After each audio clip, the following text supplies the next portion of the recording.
C'est intéressant quand on... Il m'est arrivé plusieurs fois de tomber dans la rue et d'abîmer mon pantalon. C'est-à-dire, ça ne manque pas, quand on chute, généralement, on abîme son pantalon.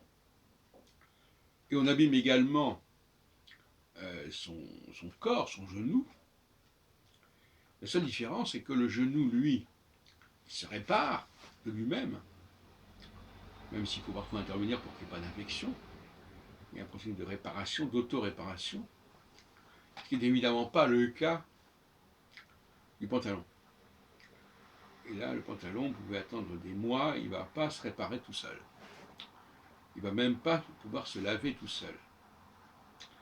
Donc, on voit là la différence fondamentale qui sépare ces deux plans. Ce que l'homme est, par nature, si on peut dire, est capable de se régénérer, à l'instar d'ailleurs de ce qu'on trouve dans les végétaux. Et même lorsqu'on coupe les cheveux, ils repoussent. Alors que lorsque l'on déchire un vêtement, par exemple, eh bien, le vêtement ne peut pas se régénérer tout seul. Il faut intervenir, on ne peut pas lui faire confiance, on ne peut pas se fier au vêtement pour que lui-même s'en constitue. Il y en a même d'ailleurs des textes. Quand vous falsifiez un texte, il ne va pas se régénérer tout seul.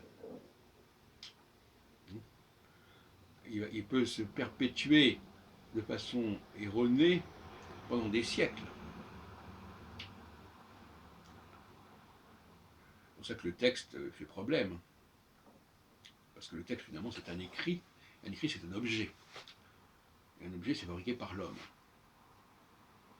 On me dirait que je suis obsédé par le chapitre 8 de Osée, mais c'est vrai que c'est là que s'est exprimée la façon la plus claire, savoir que Dieu ne supporte pas ce qui est fabriqué par l'homme, de manière générale. En tout cas, il ne supporte pas chez les Juifs. Peut-être chez les autres, c'est possible. Et là, nous avons l'exemple du caractère artificiel de tout ce que nous fabriquons et qui ne peut pas se régénérer par lui-même, alors que la nature, elle, peut se régénérer.